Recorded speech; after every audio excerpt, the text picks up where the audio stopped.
Good morning, good Erev Shabbos, and a happy Lag Baomer. We all woke up this morning to the horrific news of the tragedy in Meron, in Eretz Yisrael last night, on a day that was supposed to be a happy day, a post-COVID outing to a special place, to a holy place, on the yard site of the Holy Tanner, Reb Shimon Bar Yochai. And instead it turned into a stampede, and at least as the current situation seems to be, there are 44 of our brothers and sisters who live no longer, gematria of Dam 44. And this is difficult for everybody, but perhaps this is an opportunity for us to think for a couple of minutes about what Lag Baomer is and the pursuit of Simcha. Let me tell you a quick story. The Arizal, the famous Kabbalist, the Arizal, used to go on this pilgrimage to Meron on Lag Baomer on the date of Reb Shimon Bar Yochai's yahrzeit. And he had one Talmud, one student who was very, very concerned and very taken up and very bothered about the destruction, the Churban of the Beis HaMikdash, so much so that he would say the additional tefillah, Nachem, that we only say on Tisha B'Av, he would say it every single day. And indeed, he said it on Lag Baomer in Meron. And that night, says the Arizal, and this is said over from Reb Chaim Vital, the Reb Shimon Bar Yochai came to the Arizal in a chaloim, in a dream, and said, go and tell this student, this Talmud, how could he say Nachem and talk about the Avelus of Yerushalayim on the day of my Simcha, B'yoyim Simchasi, on the day of my Simcha, the day of my joy? And this is a very strange thing for us to understand. You see, when a tzaddik dies, usually this is a time to fast, as the Shulchan Aruch mentions. Zayin Adar, the day of Moshe Rabbeinu's death. Rosh Chodesh Av, the day of Aaron HaKohen's death. And yet, when it comes to Lag Baomer, for some strange reason, this becomes a party. Yay! Reb Shimon Bar Yochai is no longer. Let's all go and celebrate. And that's a very strange thing to understand.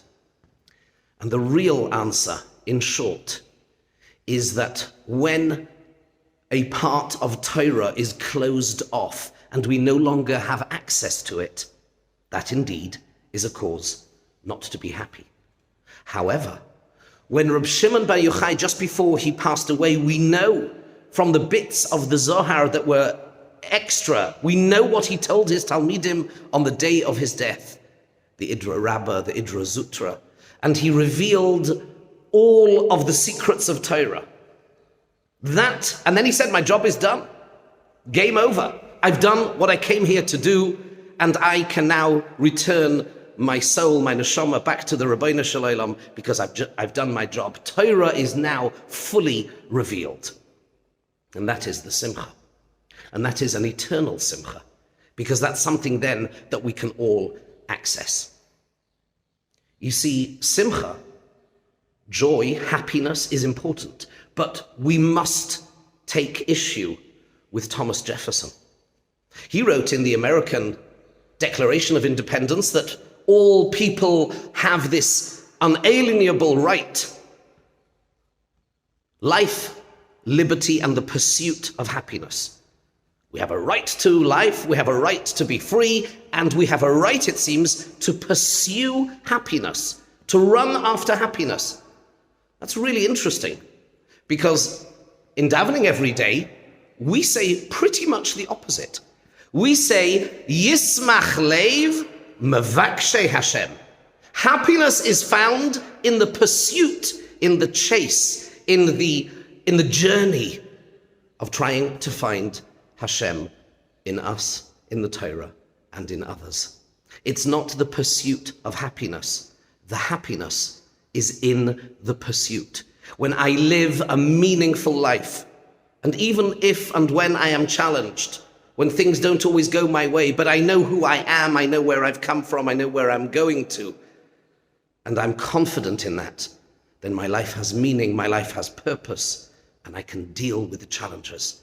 And even on a day of terrible sadness, I can still acknowledge and understand how amazing it is that we have such a legacy of the Torah, such a rich and vast and complex and beautiful Torah, which includes depth and secrets and beauty and brilliance. And it is the day of Reb Shimon Bar Yochai's Simcha. Simcha sometimes comes easy, and sometimes Simcha needs to be worked on. And the Simcha itself is in the Avodah. Ivdu es Hashem b'simcha. We serve Hashem b'simcha. We don't just party. There is avodah. Yes, there is hard work. Life is full of challenges. And it is the challenges themselves and standing up to the challenges is what makes life happy and meaningful and worthwhile. Let us all daven and pray for the welfare and the complete refuah for those who still lie in hospital from this terrible tragedy. And let us redouble our own efforts to be happy in knowing who we are and where we are going. Yismach Lev Mevakshe Hashem. Have a wonderful, wonderful Shabbos.